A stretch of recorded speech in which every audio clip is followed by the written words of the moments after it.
Les destinations thermales de Nouvelle-Aquitaine présentent Sud Radio, la France à découvrir. Christophe Gicquel.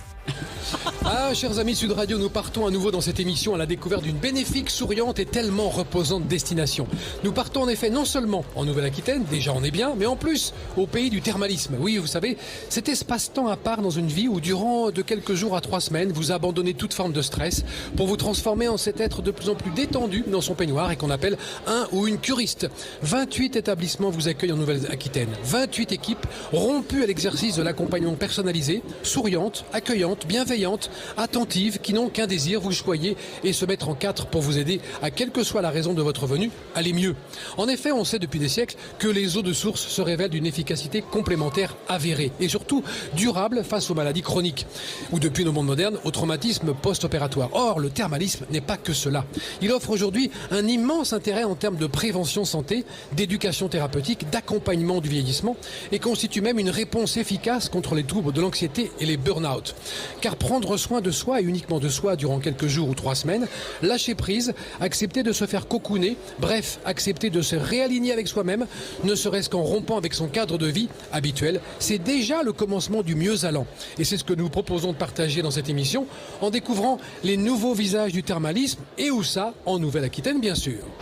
Sud Radio, la France à découvrir. Christophe Gicquel.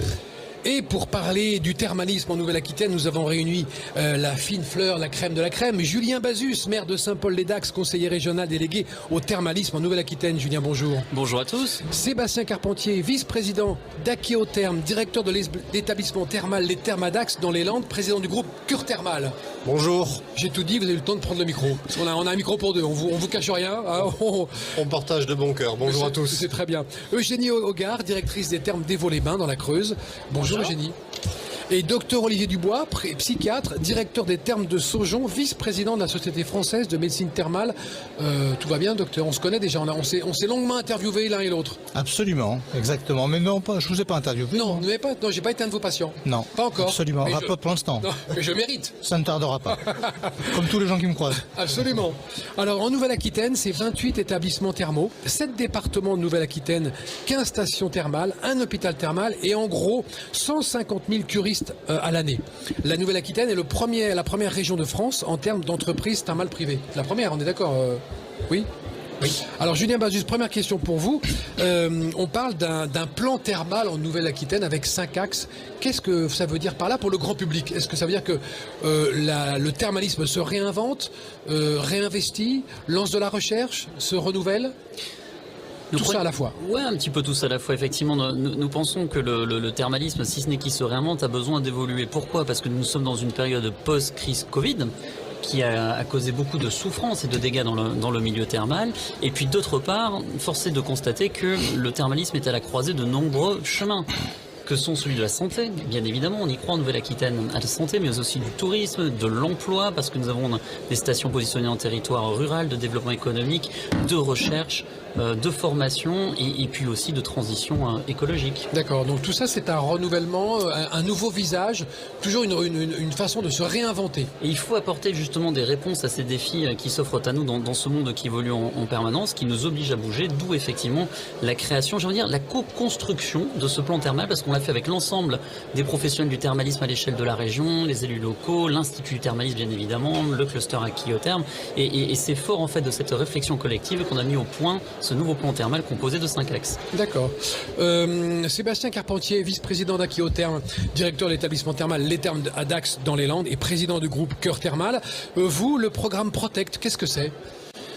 Le programme Protect, c'est la première phase, je vais dire, d'un nouveau visage du thermalisme qui va vers de nouvelles populations.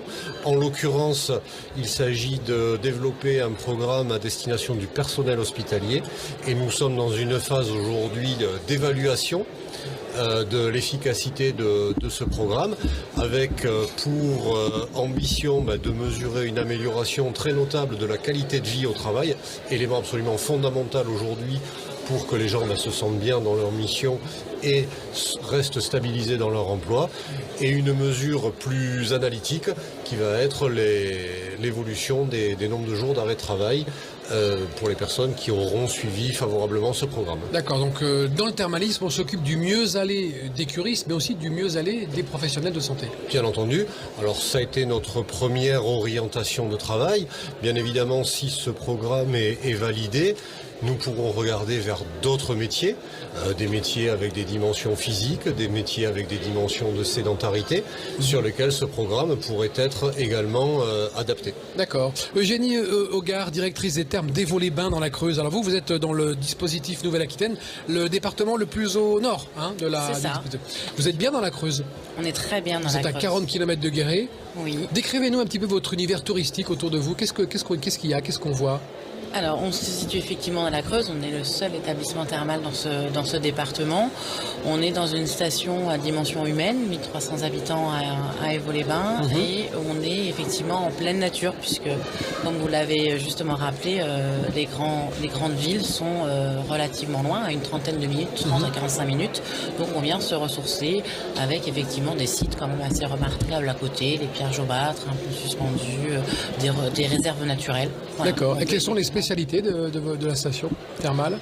À Évaux-les-Bains, on a 3 indications, la Oui. rhumatologie, la phlébologie et la Et gynécologie. ça, c'est intéressant, la gynécologie. Les femmes pour les femmes. Voilà, exactement. Donc ce sont des soins spécifiques. Il y a effectivement des soins spécifiques, dont notamment effectivement un bain avec irrigation vaginale qui est proposé dans le cadre de cette cure thermale. Et est-ce que des affections comme l'endométriose vont être aussi prises en compte bientôt, où il y a de la recherche là-dessus? Oui, alors c'est effectivement une maladie dont on parle Beaucoup. depuis peu, Oui, et beaucoup c'est vrai. actuellement. Donc effectivement, on se penche actuellement sur le sujet avec les médecins thermaux de la station pour effectivement essayer de développer des projets autour de cette thématique. Et en plus, à Évaux-les-Bains, vous illustrez bien le renouveau du thermalisme parce que vous avez ouvert un grand hôtel qui est tout propre, tout neuf, tout beau, Oui, et avec des poutres Eiffel. Racontez-nous cette petite anecdote. Ah, j'adore les anecdotes historiques. voilà, effectivement, on a relancé depuis maintenant 4 ans un grand programme d'investissement qui consiste à rénover l'ensemble du complexe. Et on a, pour l'année me montre une 2023, photo, il est beau. réouvert une première partie, donc le grand hôtel et son restaurant.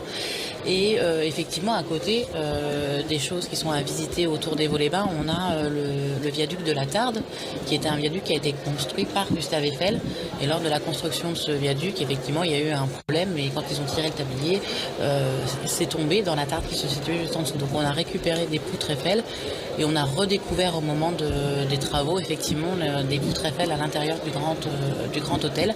Alors, on en a gardé une ou deux, parce bien. qu'au jeu de la sécurité, on a dû réencoffrer une partie de ces poutres qui étaient dans l'hôtel. Mais on a la possibilité, effectivement, aujourd'hui, de venir découvrir donc, le viaduc. Ah Et oui. également, effectivement, ces poutres Eiffel au niveau du grand hôtel. C'est un viaduc où on peut rouler qu'une voiture, hein, une seule voiture. Non, pas celui-ci, c'est le pont suspendu. Ah, c'est le pont suspendu. On en parlera du pont suspendu plus tard. On va reparler de thermalisme avec le docteur Olivier Dubois, psychiatre, directeur de Thermes de Saujon. Docteur, alors vous, quand un futur curiste nous écoute, il a plutôt dans l'idée qu'on va soigner les jambes lourdes, des problèmes d'articulation, et pas le psychosomatique et le psycho. C'est pas très logique parce que, en fait, pour 2 raisons. Historiquement, vous savez qu'il y a 2500 ans, Hippocrate disait que la balnéothérapie avait 2 grands intérêts. La gestion de la douleur, enfin la réduction de la douleur, donc la rhumatologie en gros et toutes les pathologies liées à la douleur, et puis le stress, l'anxiété. Vous savez, il indiquait ça pour les bilieux. Et en fait, bon, la rhumatologie a fait son travail, hein, ils ont vraiment développé ce concept, mais la psychiatrie non, enfin la santé mentale peut-être plus, c'est-à-dire des personnes finalement anxieuses. Et le paradoxe c'est qu'aujourd'hui on a énormément de personnes qui souffrent finalement de stress, d'anxiété, et que ce stress et cette anxiété se chronicisent. C'est-à-dire que finalement on s'aperçoit que les médicaments font du bien un temps, mais pas tout le temps, que la psychologie ça marche un peu, mais pas tout le temps, et que les personnes qui restent dans leur quotidien, souvent, et ben finalement ils s'aggravent ou ils se guérissent pas. Et on s'aperçoit, et j'espère pouvoir vous en dire un mot, que finalement on a besoin de cette formule de prise en charge pour obtenir des résultats durables, notamment dans l'anxiété. Et une cure thermale est efficace. Alors, dans les études qu'on mène à Saujon, nous on a mené pas mal d'études à Saujon, pour vous dire, j'en ai fait 6, dont certaines sont à la conclusion actuellement. Eh bien, toutes les études sont vraiment, elles donnent les mêmes résultats, c'est-à-dire toujours une amélioration de 30 à 45% à 2 mois, 4 mois ou 6 mois. Oui, c'est la durabilité qui compte. La durée est importante, il y a une rémanescence de l'effet thérapeutique qui dure longtemps. Alors, c'est vrai qu'au bout de 2-3 mois, l'effet est un peu moins important, mais quand on compare par rapport au départ, on est encore souvent pratiquement amélioré de 25 ou 30%. 10% par rapport au point de départ. D'accord. Les bienfaits du thermalisme en Nouvelle-Aquitaine, nous sommes en direct du Carrousel du Louvre à Paris et nous en reparlons dans une minute avec nos invités. À tout de suite. Les destinations thermales de Nouvelle-Aquitaine présentent Sud Radio, la France à découvrir. Christophe Gickel. En direct du salon du thermalisme au Carrousel du Louvre à Paris, nous sommes avec Julien Bazus, maire de Saint-Paul-les-Dax, conseiller régional délégué au thermalisme en Nouvelle-Aquitaine, Sébastien Carpentier, vice-président d'Aquitherme, directeur de l'établissement thermal Les Thermes à Dax dans les Landes, Eugénie Hogar est avec nous aussi, directrice des thermes d'Évaux-les-Bains, docteur Olivier Dubois, psychiatre, directeur des thermes de Saujon et vice-président de la Société française de médecine thermale. Sébastien Carpentier, j'ai dit dans mon introduction que les visages du thermalisme changeaient. On s'adapte vers plus de local, plus de familles, et des séjours courts. C'est possible ça? On n'est pas obligé de prendre 3 semaines, d'être conventionné pour aller dans le thermalisme. Non, effectivement, l'adaptation sur des séjours courts est aussi le moyen de venir découvrir le monde du thermalisme sous un format un petit peu différent, peut-être un petit peu plus ludique également. Et ce qu'on appelle le thermoludisme. Ça, effectivement. On invente toujours des mots nouveaux, c'est sympa. Ça peut être effectivement cela, mais c'est surtout aussi le moyen qu'un certain nombre de personnes poussent la porte de nos établissements, découvrent les bienfaits de nos soins, pour à la fin, effectivement, l'objectif est qu'ils se laissent convaincre par le format de la cure thermale pour profiter pleinement des bienfaits des soins que l'on propose dans nos stations. Alors, est-il vrai que le premier jour de la cure thermale, autrefois, dans les années, il y a longtemps, j'étais pas né, on arrivait avec son peignoir et on attendait, souvent il y avait des queues, c'était un peu... Là maintenant, Thermassist est une appli révolutionnaire, absolument géniale, parlez-nous-en.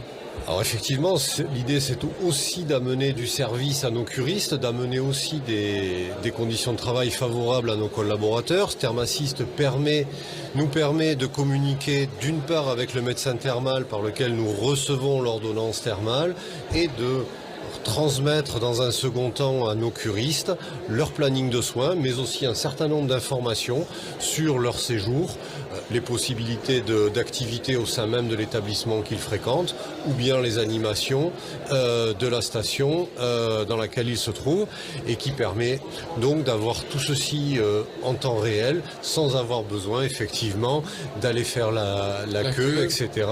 Ça limite les déplacements, ça fluidifie effectivement. Et même pour les professionnels de santé qui sont, s'il y en a un qui manque le matin, paf, ça permet effectivement également d'être tout à fait réactif lorsque dans un établissement il peut manquer un agent ou autre.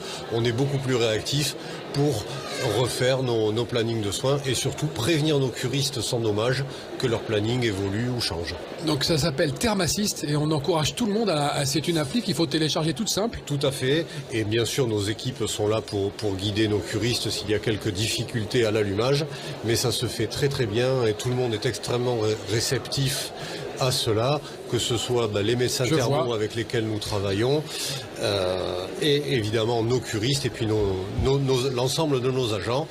Et je vois que Julien Bazus... Julien Bazus, c'est le premier à l'avoir, je pense. Là, et j'espère que nous l'accueillerons en cure dès lundi. Oui. Il va me falloir une ordonnance en revanche, docteur s'il vous plaît. Il y a un docteur à cette table qui peut en faire une. Exactement. Eugénie Hogar, vous êtes directrice des thermes d'Évaux-les-Bains. On parlait tout à l'heure de cet instant pour soi, cet instant à soi, se lâcher prise. Est-ce que c'est quelque chose que les curistes viennent chercher avant tout ? Oui. Ils en sont conscients et l'équipe que vous dirigez leur dit ça ? Oui, effectivement, à Évaux-les-Bains, je pense que peut-être plus qu'ailleurs par rapport au contexte. Oui, parce que dans la Creuse quand même. Oui, dans la Creuse. Et on vient chercher, au-delà de la Creuse, c'est vraiment le contexte environnemental qu'on retrouve dans la Creuse. Qu'on vient chercher. Je pense qu'on vient chercher un vrai moment de lâcher prise et de déconnexion. Et le cadre d'Évaux-les-Bains permet ça. On reste aussi sur une station thermale à taille humaine. Et au-delà de cet aspect déconnexion, il y a aussi l'idée d'être connu et reconnu quand on arrive dans la station d'Évaux-les-Bains. Et effectivement, les gens qui ont goûté une première fois à Évaux revenir rechercher ce cadre et cette qualité de vie qu'on a effectivement à Évaux-les-Bains entouré de cette... C'est vraiment un moment pour soi. C'est vraiment un moment qu'on vient chercher en déconnexion avec le monde vrai, rupture de son cadre de vie et on passe dans autre chose. C'est important, Olivier Dubois, ce qu'on appelle en médecine le lâcher prise. Est-ce que les soins peuvent être aussi bien donnés quand on est un peu tendu ou alors quand on est vraiment détendu, c'est plus efficace? Si vous me permettez, je vais vous donner les résultats d'un travail que j'ai fait très récemment avec des universitaires d'ailleurs et qui va dans cette thématique sympathique parce que c'est l'expérience qui m'avait amené à aller vers ce sujet-là. En fait, on a suivi 170 patients et on s'est aperçu que on les a, pour être très clair, tous les jours, on leur a demandé leur état de santé psychologique et leur ressenti au niveau de l'état de relâchement, de lâcher prise, qu'on appelle lâcher prise thérapeutique. Et donc, tous les jours, on a évalué ça. On a fait ça pendant 18 jours. On a divisé en trois groupes. Ceux qui avaient pu lâcher prise, je ne rentre pas dans le détail, mais c'est très précis. C'est très précis. Ceux qui ont réussi à lâcher prise pendant la première phase, ceux qui ont réussi à lâcher prise pendant la deuxième phase et ceux qui n'ont jamais réussi à lâcher prise.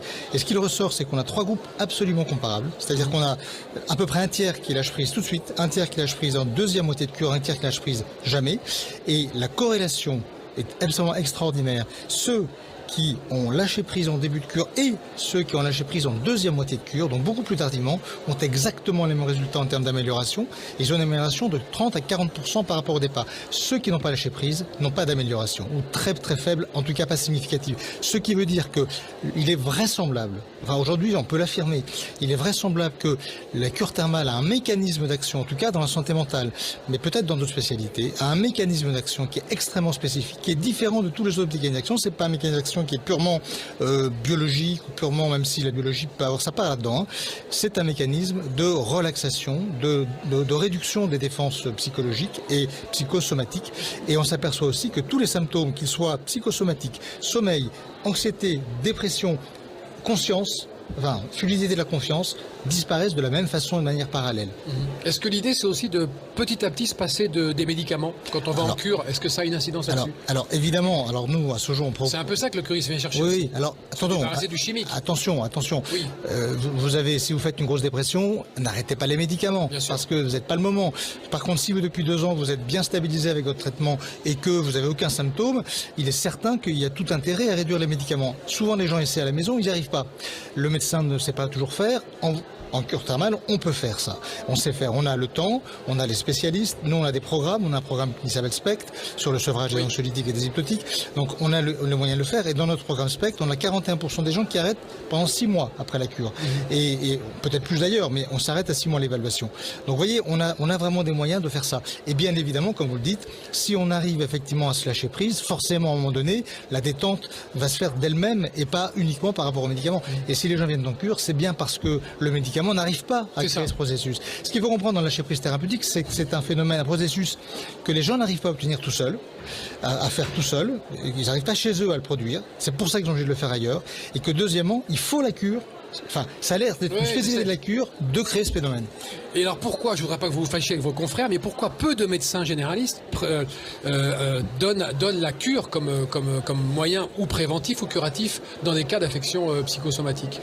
Il a informés. Oui, pourquoi ils n'en donnent pas plus? C'est ça que vous dire. Oui, mais c'est une question complexe. Alors, l'une des réponses, c'est que c'est pas enseigné en université, parce qu'il n'y a pas assez de chaires de médecine thermale dans l'université. Donc, il en faut. Et puis, en plus, c'est pas un enseignement obligatoire. Et moi, mes collègues universitaires de psychiatrie, qu'ils soient à Paris, à Lille, à Montpellier, je les connais tous. Il n'y a aucun problème. C'est des gens très sympathiques qui me respectent. Il n'y a pas de doute. Mais quand il s'agit de faire un enseignement universitaire, ils n'intègrent pas la question du thermalisme dans la santé mentale ou dans la psychiatrie. C'est pas culturel, ils connaissent pas, ils n'ont jamais pratiqué. Devant un dépressif ou une personne en état de détresse, ils vont pas lui dire tiens, allez faire une cure. Alors, ça dépend de la détresse. Une détresse sévère, il faut pas mettre en cure. Nous, on prend en cure. En nous, la cure s'adresse, et je crois dans toutes les spécialités, elle s'adresse à des gens qui ont une affection psychiatrique ou médicale ou somatique, qui dure longtemps, pour lesquels les traitements n'agissent pas, et on rentre dans une chronicité. Vous savez, vous avez l'ambulatoire, moi je vois ça comme ça, vous avez l'ambulatoire, vous avez les soignants ambulatoires, très bien. Et il y a 2 hypothèses. Soit vous avez un soignant qui n'a pas de solution thérapeutique et donc vous l'orientez vers la cure, soit vous avez un malade qui tombe dans l'urgence ou dans la gravité et vous l'envoyez dans l'hôpital. Pour moi, c'est comme ça la triangulation.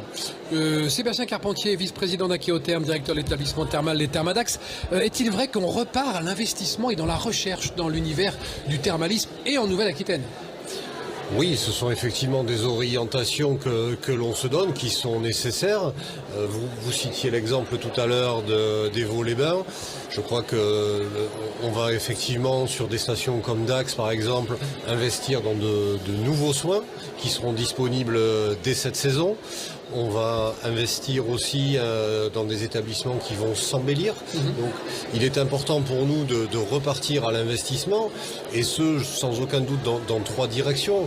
Ce que l'on disait, donc des nouveaux soins, bien sûr, la sécurisation de nos soins, les investissements techniques dont nos établissements ont besoin pour bien fonctionner, pour être performants, pour être performants dans tout ce qui est économie d'énergie, économie d'eau, parce que toutes ces dimensions sont celles dont on aura besoin pour être là demain et être performant demain. Et effectivement, également, des investissements que l'on peut qualifier d'embellissement, qui vont nous rendre extrêmement attrayants pour nos curistes, et nos curistes s'apercevront ainsi qu'on s'occupe vraiment de l'environnement de soins dans lequel ils viennent chez nous. On ne le laisse pas dépérir, on l'entretient, on l'améliore, on fluidifie les passages dans nos établissements, etc. C'est très important. Absolument. Julien Bazus, vous qui êtes un jeune maire de Saint-Paul, quel âge, Julien ? J'ai 40 ans. 40 ans, ah ouais, très bien. Vous êtes bien conservé, vous faites du sport. Oui, mais c'est l'eau chaude de Saint-Paul-et-Retz qui conserve. Je fais du sport également. Ouais, c'est l'eau chaude qui Les habitants le savent. Et comment on pourrait faire pour aller vers plus de jeunes, conquérir une clientèle plus jeune dans le thermalisme ? En poursuivant l'innovation, comme on le disait à l'instant, par essence, par définition, une cure, c'est du curatif. Il faut qu'on arrive à développer davantage la prévention. Ça, c'est l'un des enjeux, justement, à l'échelle de la Nouvelle-Aquitaine, de pouvoir apporter des courts séjours, comme on le disait tout à l'heure. Courts séjours dans quoi ? Un week-end, 3 jours, 5 jours ? Oui, tout à fait. On peut aller en cure thermale un week-end. Oui, bien sûr, vous avez aujourd'hui des packages à l'échelle de la Nouvelle-Aquitaine, quasiment toutes les stations le proposent aujourd'hui, pour des courts séjours de 2, 3, 4 jours de soins qui sont déliés. En plus, vous pouvez même sélectionner avec une forme de catalogue. Et demain, Thermassist vous permettra justement de pouvoir faire votre programme sur mesure en fonction, bien évidemment, des spécialités. On peut imaginer qu'un jeune actif ou une jeune active qui nous écoute, en sortant du boulot, se dit tiens, je vais me faire 2 heures au centre à côté. Alors c'est tout l'enjeu. Et sur une station comme le Grand Axe aujourd'hui, ça existe déjà. Vous avez des cures du soir dans lesquelles vous pouvez vous rendre après le travail. Parce cure du soir, c'est génial, très bien. Ah oui, c'est génial. En grande majorité aujourd'hui, soit il faut être à la retraite, soit en arrêt de travail pour pouvoir bénéficier d'une cure. C'est pour ça que l'on travaille des programmes de recherche sur le fractionnement de la cure, comme ça existe pour les enfants notamment aujourd'hui. Pourquoi pas à une adaptation de la cure en fonction de la pathologie et de l'âge, parce que peut-être que demain une cure de 10 jours sera aussi bénéfique qu'une cure de 18 jours en fonction de l'âge et de la pathologie du sujet. Et puis à nouveau, voilà, creuser cette notion de prévention. Il y a un sujet également sur lequel on travaille, c'est la connexion au monde sportif. Ce matin, nous avons eu une super présentation de 2 jeunes médecins de Montpellier qui démontraient l'impact de l'eau thermale chaude sur les sportifs de haut niveau. Ça, ce sont des sujets en fait qu'il faut investiguer. Même sur la détection des fragilités. On en parlait tout à l'heure. On va vraiment développer cette branche préventive. On va marquer une petite pause, chers amis, pour continuer à parler du thermalisme en Nouvelle-Aquitaine, ici en direct du Carrousel du Louvre à Paris. À tout de suite, dans un instant, à tout de suite. Les destinations thermales de Nouvelle-Aquitaine présentent Sud Radio, la France à découvrir, Christophe Gickel. C'est vrai qu'on est bien en Nouvelle-Aquitaine, c'est vrai qu'on est bien dans le thermalisme et qu'on découvre les nouveaux visages du thermalisme et toute cette tendance pour s'occuper mieux de soi, le lâcher-prise, se recentrer sur soi-même. Tout ça, ce sont des choses qui sont prises en compte dans le thermalisme par les grands professionnels de la santé que tous les gens autour de cette table sont. Rappelons quand même les corps de métier que vous employez tous autour de cette table. Donc on va commencer par vous, Eugénie. Des corps de métier. Oui, des kinés, des médecins. Oui, effectivement. Donc il y a toute la partie médicale avec les kinés, les médecins, les infirmières qui sont nécessaires pour faire les soins, les agents thermaux, bien évidemment. Et puis après, il y a effectivement tout ce qui est nécessaire et qu'on ne voit pas forcément, l'aspect technique, les supports administratifs. Absolument. Et puis après, ça fait du monde quand même, hein. C'est très diversifié. Effectivement, c'est très diversifié et puis ça peut aller au-delà puisqu'on quand on a effectivement des complexes thermaux, il y a également toute la partie hôtellerie-restauration. Accueil, restauration, cuisine. Là, c'est simplement des emplois directs et puis après, tous ces emplois indirects que peut créer la cure thermale dans la station avec effectivement des meublés, des campings et tous ces gens-là ont besoin effectivement. Alors vous savez que les auditeurs de Sud Radio aiment bien savoir si vous cherchez s'il y a de l'emploi là-bas chez vous en Nouvelle-Aquitaine, dans la Creuse. Est-ce que vous cherchez du monde? Alors Julien dit oh là là, oui, bien sûr. On en cherche. Bien sûr qu'on recherche effectivement du monde. Alors, on a aussi à Évaux-les-Bains, je dirais des curistes fidèles et aussi des agents qui nous sont fidèles. Donc, on a effectivement une grosse base de saisonniers qui reviennent d'année en année. Comme quoi, dans la Creuse, on s'y plaît. Et puis, effectivement, on est toujours en recherche sur un certain nombre d'emplois, notamment les kinésithérapeutes, le milieu médical, hein, en général, les médecins, et les infirmiers. Et puis après, effectivement, comme on a ouvert le Grand Hôtel, on est toujours en recherche par rapport à tout ce milieu de l'hôtellerie et de la restauration, où on sait que depuis le Covid, effectivement, c'est plutôt des métiers en tension sur lesquels il faut qu'on recherche. Et la région de Nouvelle-Aquitaine est plutôt une région sympa à habiter. Oui. Hein, on va pas se plaindre. Dans son ensemble. On est pas mal. Et dans la Creuse également. Sébastien Carpentier, vice-président d'Aquéotherme, directeur de l'établissement thermal Les Thermes à Dax dans les Landes. Il y a un certificat de qualification au métier d'agent thermal, c'est quoi ? Tout à fait. C'est une formation qui permet de délivrer aux agents thermaux l'ensemble des connaissances dont ils ont besoin pour réaliser leur mission, à la fois une partie théorique, puis une partie pratique réalisée en stage dans les établissements thermaux qui les accueillent. C'est un petit peu plus de 550 heures de formation qui permet à la fois d'assurer l'agent thermal lui-même dans ses missions et sa capacité à les assumer, l'établissement thermal son employeur et bien entendu le curiste qui recevra de cette façon-là des soins de qualité et bien sûr prodigués selon les protocoles en place. D'accord. Julien Bazus, maire de Saint-Paul-et-Dax, conseiller régional délégué au thermalisme en Nouvelle-Aquitaine. Vous manquez de bras ? Oui, on manque de bras.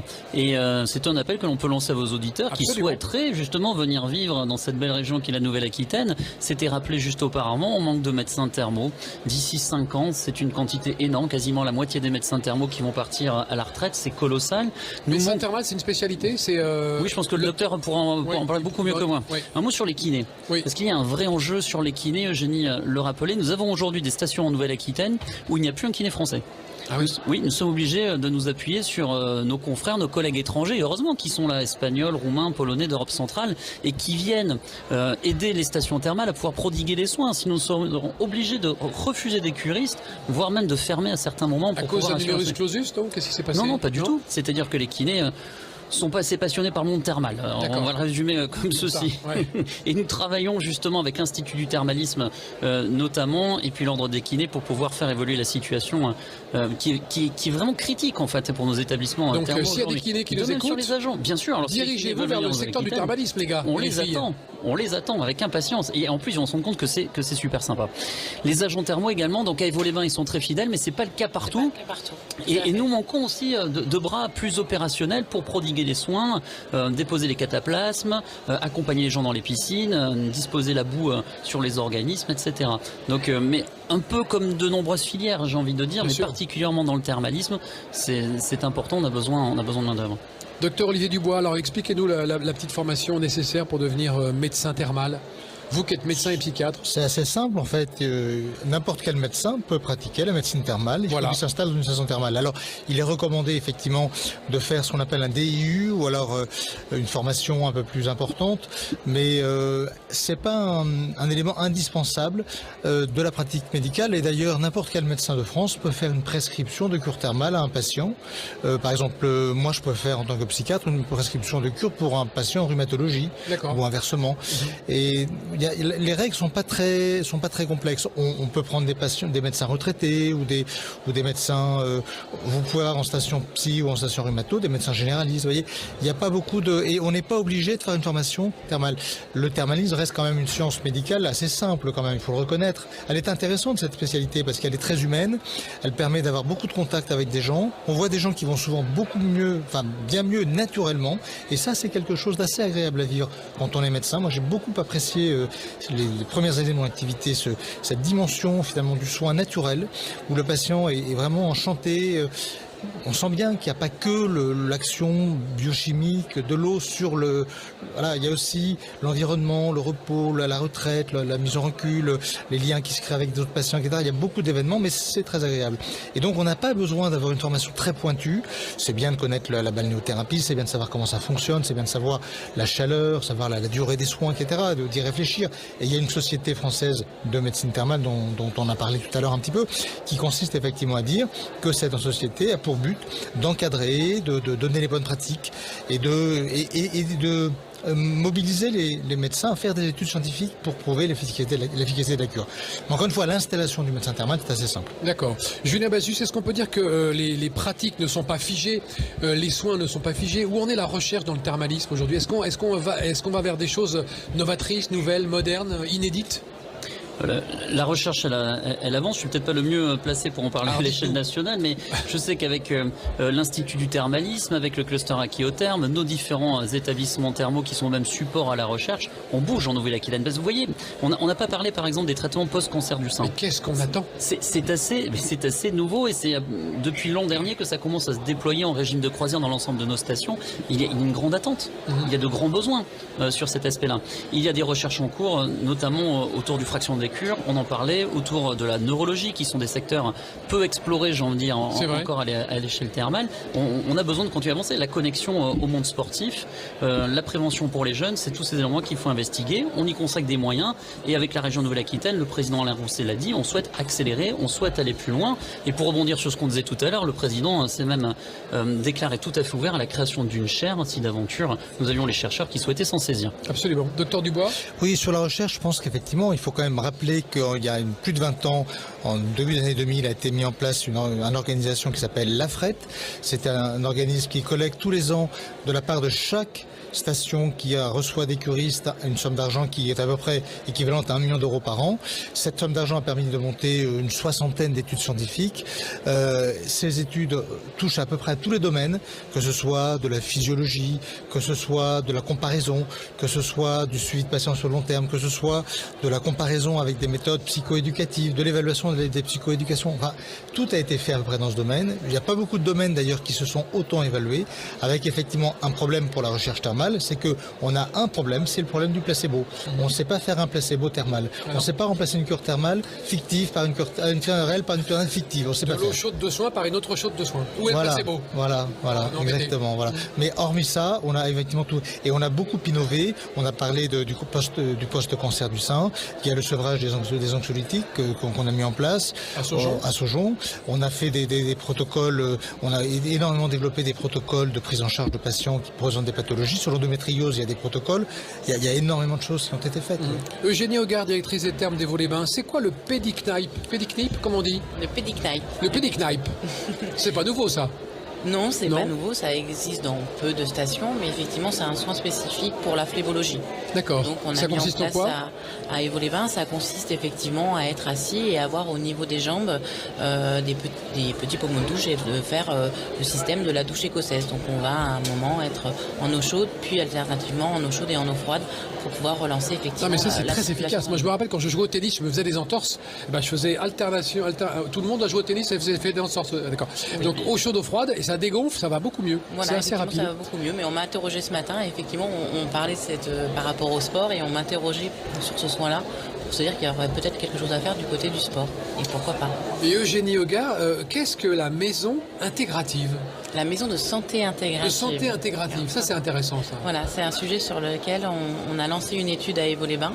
Le rendu de l'étude s'est fait la semaine dernière et effectivement on a le projet à Évaux-les-Bains après de mettre en place une maison de santé intégrative. Alors il en existe quelques-unes en France et on se disait qu'à Évaux-les-Bains c'était peut-être le lieu idéal pour implanter ce type de structure. Voilà, donc on a un bâtiment aujourd'hui de 600 mètres carrés sur Évaux-les-Bains qui ne sert plus. Qui est à proximité de l'établissement thermal. Et donc c'est l'idée de prendre la santé dans son ensemble et que la personne, je parle même plus de curiste en fait, la personne qui souhaite venir effectivement prendre soin de sa santé de façon globale puisse trouver un lieu. Donc la médecine conventionnelle bien évidemment dans ce lieu-là, mais également effectivement la médecine thermale et puis toutes les autres médecines non conventionnées. Oui, car c'est ce qu'on apprend dans cette émission, que les établissements thermaux accueillent un jour, un week-end, 3 jours, 5 jours, s'adaptent à la nouvelle modernité. Voilà, l'idée de cette maison de santé intégrative, effectivement, c'est de pouvoir faire des séjours plus courts, voire effectivement simplement un week-end, et voilà, de pouvoir soit mettre un pied par la maison de santé intégrative, soit par le thermalisme, et d'avoir effectivement des passerelles entre toutes ces structures. On marque une pause quand même, parce que on va marquer une pause, docteur, parce qu'il faut qu'on fasse une petite coupure. On avait dit avant l'émission, concis et court. Juste un mot. Allez-y. Les prises en charge hors 3 semaines ne sont pas remboursées. D'accord, très bien, oui, on est au courant. Ouais, très bien. C'est bien de le préciser. On marque une pause, on se retrouve dans un instant dans cette émission consacrée au thermalisme en direct du Carrousel du Louvre à Paris. À tout de suite avec nos invités. Et on va parler d'environnement juste après. À tout de suite. Les destinations thermales de Nouvelle-Aquitaine présentent Sud Radio, la France à découvrir, Christophe Gickel. Et nous sommes en direct du Carrousel du Louvre à Paris, au Salon du Thermalisme, avec Julien Bazus, maire de Saint-Paul-les-Dax, conseiller régional délégué au thermalisme en Nouvelle-Aquitaine, Sébastien Carpentier, vice-président d'Aquitherme et directeur de l'établissement thermal Les Thermes à Dax dans les Landes, Eugénie Hogard, directrice des thermes d'Évaux-les-Bains dans la Creuse, et le docteur Olivier Dubois, psychiatre, bien connu de nos services déjà, hein, vous êtes souvent intervenu chez nous. Ouais. Il est directeur des thermes de Saujon et vice-président de la Société française de médecine thermale. Alors, on va parler d'un volet que les auditeurs adorent, c'est le volet environnement. Est-ce que dans vos établissements, vous avez pris en compte la protection de l'environnement, que vous maîtrisez vos déchets, que vous faites attention à moins impacter sur la nature? On commence avec vous, Julien. Alors c'est un axe fort du plan thermal qui a été adopté au mois de mars dernier, qui est la transition écologique et énergétique, entrant en connexion directe avec le plan Néo-Terrain, qui est ce grand plan qui pilote cette stratégie-là à l'échelle de toute la région. 3 sous-ensembles, j'ai envie de dire. Un, c'est la préservation de la ressource. L'eau. Parce que nous, c'est notre or bleu. C'est l'eau. Que ce soit l'eau, les argiles, les boues, les sels, et puis également le retour à la nature. 2, c'est l'excellence environnementale de nos établissements. Comment est-ce qu'on isole mieux, comment est-ce qu'on est plus vertueux, et puis comment est-ce qu'on utilise mieux les calories de l'eau chaude. La plupart des eaux de Nouvelle-Aquitaine sont chaudes. La station d'Évaux-les-Bains est exemplaire en la matière. On s'est même lancé un défi. D'ici 2028, supprimer le plastique des établissements de soins. Complètement, totalement. Ouais, nous avons déjà des expériences, notamment à Saint-Paul-et-Dax ou à Eau-Chaude, où la fécule de pomme de terre vient remplacer le drap plastique traditionnel. Il y a des opérations de meilleure gestion de l'énergie, de remplacement de chaudières ou autre. Enfin, on est vraiment lancé là-dedans.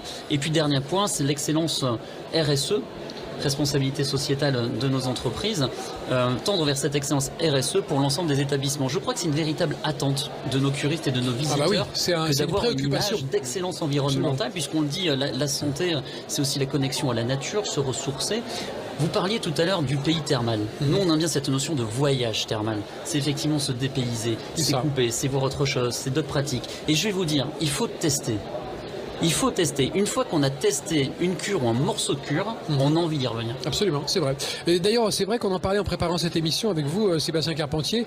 L'indice de satisfaction, c'est la fidélité du curiste. C'est à ça qu'on voit que tout se passe bien chez vous. Tout à fait. Aujourd'hui, on constate que à peu près 2 tiers à 70% de nos curistes sont fidèles à leur station thermale, reviennent, mais ça rejoint aussi ce que disait le docteur Dubois tout à l'heure. Ils reviennent bien sûr parce que l'environnement de cure est sympathique. Parlez bien près du micro. Parce qu'ils sont bien accueillis, mais ils reviennent aussi et surtout parce qu'ils ont eu des soins efficaces, qu'ils ont ressenti tout au long de l'année un abaissement des douleurs chroniques. Sans aucun doute, pour un certain nombre d'entre eux, un abaissement des prises de médicaments. Donc, ils reviennent avant toute chose pour ça, bien sûr, mais aussi, effectivement, pour l'environnement, pour le séjour qu'ils peuvent effectuer parmi nous et l'ensemble des efforts qu'on peut faire pour qu'ils puissent effectivement passer 3 semaines extrêmement agréables avec nous. Docteur Dubois, est-ce qu'à Saujon, c'est aussi une préoccupation, l'environnement et l'impact sur la nature d'un fonctionnement de votre établissement ? Alors l'environnement, finalement, je perçois deux questions et finalement 2 réponses. Il y a une question, je dirais, environnementale très générale qui est finalement mondiale. Et effectivement, comme le disait Julien Bazus, on est vraiment très pris. Et puis vous savez, il y a une réalité aussi, c'est que l'énergie coûte de plus en plus cher. Donc il faut vraiment qu'on fasse attention parce que nous, on a pris quand même 450% de gaz de plus cette année en termes de chiffres. Donc c'est vrai que c'est des choses qui questionnent. On est en train de réfléchir à comment utiliser mieux notre sortie d'eau. Effectivement, on va peut-être mettre des plateaux solaires pour faire de l'économie d'électricité, etc. Bon. Et puis, il y a effectivement l'environnement médical, l'environnement très général. Et c'est vrai que, on en a parlé, tout le monde l'a compris, la cure thermale, c'est à un moment donné très spécifique. Les gens viennent en cure. Il faut, si vous voulez, excusez tout à l'heure sur le lâcher prise, il faut que les gens ils puissent s'autoriser à lâcher prise. Il faut qu'ils puissent être dans un moment où ils vont pouvoir se dire, ça y est, c'est le lieu, c'est le moment. Vous voyez, j'ai ce temps devant moi, j'ai cette médecine qui est à côté de moi et qui m'entoure. Quand je dis cette médecine, c'est l'ensemble, c'est tous les soignants, les paramédicaux, etc. C'est la direction, toute cette organisation qui est mise en place. C'est une organisation médicale, mais qui a vraiment pour but d'assurer le confort et puis donc il y a cette sociabilisation des malades qui rencontrent d'autres patients. Vous savez qu'aujourd'hui, vous avez 3 millions de personnes qui ne sortent pas de chez eux. Vous imaginez ? Ces gens-là, ils vont dans un lieu où ils sont sécurisés, où tout est calme, ils risquent pas de choper des maladies, et en plus, ils vont trouver des gens comme eux, qui sont des gens phobiques, qui ont du mal à... Il n'y a pas mieux pour eux. On soigne les phobies à Saujon aussi. Oui, les phobies sociales en particulier, oui, très efficacement. On a beaucoup de demandes de ce type-là. D'accord. Il faut vraiment imaginer tout ce que représente c'est plus, si vous voulez, c'est au-delà d'un soin, la cure. La cure est un soin, mais c'est beaucoup plus qu'un soin. C'est un soin institutionnel, comparable d'une certaine manière à l'hôpital, même si les indications sont totalement différentes. Et est-ce qu'on pourra imaginer qu'une cure serait recommandée pour les nouveaux comportements traumatiques comme le harcèlement, la psychotrauma, bien sûr. Alors le harcèlement scolaire, on peut dire un... Oui, nous on développe... Alors le problème un peu du thermalisme, c'est qu'on a un peu de mal à faire venir des enfants ou des adolescents dans les stations de cure. C'est pas leur fun. Bon, ils sont plus attirés par des trucs qui montent plus vite au cerveau. Mais malheureusement, mais ceci étant, c'est dommage parce que ça leur fait beaucoup de bien. Par contre, effectivement, chez des gens un peu plus âgés qui ont des traumas anciens et qui voient ressurgir, si vous voulez, des vieux souvenirs, ça arrive, hein, une émission de télévision, ça peut vous faire ressurgir des pensées d'il y a 30 ans en arrière où votre père s'amusait avec votre sexe et ça peut être extrêmement traumatisant. À Saujon, on est en train de mettre en place des programmes psychotraumatiques avec notamment 2 programmes. Un qu'on est en train de mettre en place avec une équipe de Percy sur l'hôpital Percy sur les traumatismes de guerre.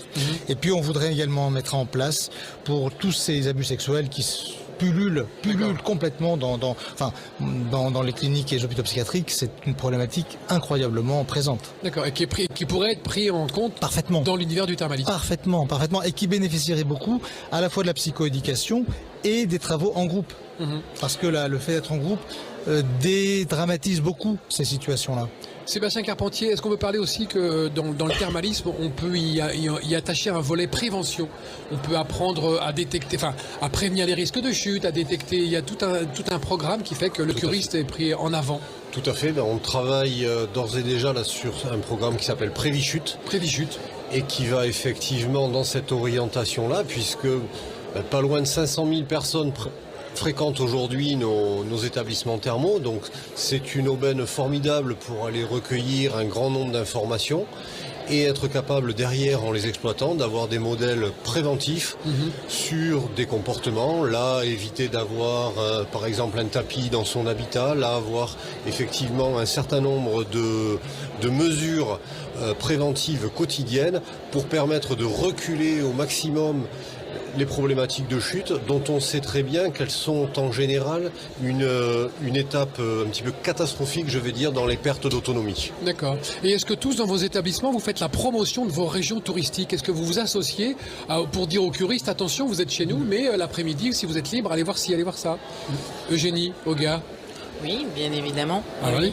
Alors donnez-moi trois raisons d'aller chez vous et de sortir de votre établissement et d'aller visiter quoi? 3 pépites de la région. Alors, effectivement, on va mettre en place, et c'est tout nouveau cette année, au-delà, on est d'ailleurs en train de développer avec Thermassist, puisqu'on a eu des fonds européens pour ça, des excursions, effectivement, pour les curistes qui viennent à Très bien. Donc, via le système Thermassist dont on parlait tout à l'heure, ils pourront réserver des excursions pour le dimanche, le seul jour où ils n'ont pas de soins. Il faut les inviter à bouger, les curistes aussi. Voilà, pour aller les inviter à bouger et découvrir au-delà des sites remarquables qui sont juste à proximité des Vaux, d'aller découvrir le territoire. Les temps des Landes. Oui, les temps des Landes à côté. Là, on est juste à côté, mais avec ce programme de Digitour et ces excursions qu'on va mettre en place via Thermassist, on va pouvoir aller un tout petit peu plus loin, jusqu'à Limoges. Voilà. Votre fameux pont suspendu, qui est votre tour Eiffel à vous, en fait. La tour Eiffel à nous, ça va être le viaduc de la Tarde, je pense, puisque c'est le même constructeur. Mais effectivement, ce pont suspendu, c'est un pont qui est en totale rénovation, qui est en bois. On passe avec une seule voiture dessus et il va réouvrir cette année. Mais voilà, nous, on a aussi cet objectif que quand ils viennent en cure, on peut, avec le programme Thermassist, aujourd'hui réserver ses excursions le dimanche et aller visiter au-delà même du territoire à proximité. On a hâte d'avoir cette appli dans le téléphone. D'aller plus loin et ça démarre cette année. Julien? Mais Oui, une station thermale qui fonctionne bien, c'est une station qui marche sur ses deux jambes, à savoir la cure d'un côté, mais aussi le bien-être et le tourisme de l'autre. C'est fondamental, tout le monde y travaille. Parce qu'il y a des stations dont on n'a pas parlé, mais la Roche-Posay, sur le volet bien-être et puis évidemment les produits, c'est très fort. Vous allez à Rochefort et puis cette ville avec tout le patrimoine autour, vous êtes au bord de l'océan, je pense à Salis de Béarn et son patrimoine, les randonnées. Saujon. Saujon, bien évidemment, nous avons beaucoup parlé de Saujon aussi, Casteljaloux, vous pouvez jouer au golf aussi à côté de Casteljaloux. Eugénie-les-Bains, vous avez une superbe table à côté et puis bientôt le musée Gaston-Larieux. À Saubus, vous partez au bord de l'Adour, vous promenez, enfin vous voyez. J'aime cette passion chez les représentants du thermalisme pour leur région et le tourisme. C'est pour ça qu'il faut se lancer dans le voyage thermal. Voilà, le voyage thermal c'est très important. Est-il vrai, Sébastien Carpentier, qu'on vous demande de visiter les coulisses de votre établissement, les services techniques? C'est marrant ça, les curistes vous demandent ça de plus en plus. De plus en plus, et je crois que c'est en lien avec ce que vous évoquiez tout à l'heure, à savoir nos performances énergétiques, nos performances en matière d'économie d'eau. Ils vous posent des questions là-dessus, les curistes. On a de plus en plus de questions. Est-ce que l'on y fait attention? Est-ce qu'on le mesure? Est-ce que l'on s'améliore d'année en année? Donc à toutes ces réponses, bien évidemment, la réponse est oui. Et on n'a pas attendu non plus ces dernières années pour se poser ces questions-là, puisque par définition, un établissement thermal exploite une ressource naturelle et donc il prête une attention assidue. Donc bien sûr, depuis toujours, nos établissements ont été les plus économes possibles et les plus attentifs possibles à l'exploitation des ressources. Et on progresse grâce à la technique, grâce à la technologie qui nous donne bien sûr de nouveaux outils. Donc ça c'est une chose.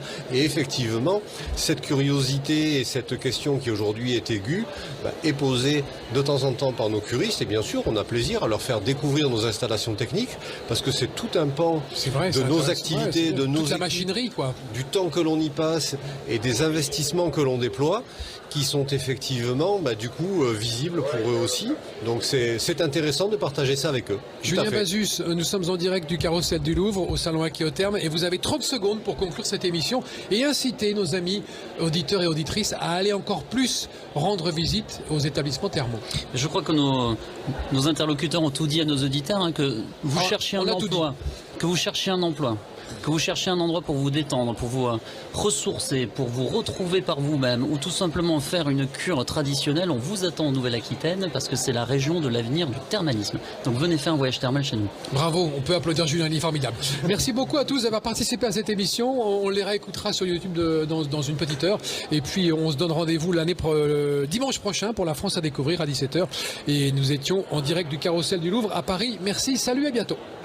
Sud Radio, la France à découvrir. Christophe Gicquel. Avec les destinations thermales de Nouvelle-Aquitaine.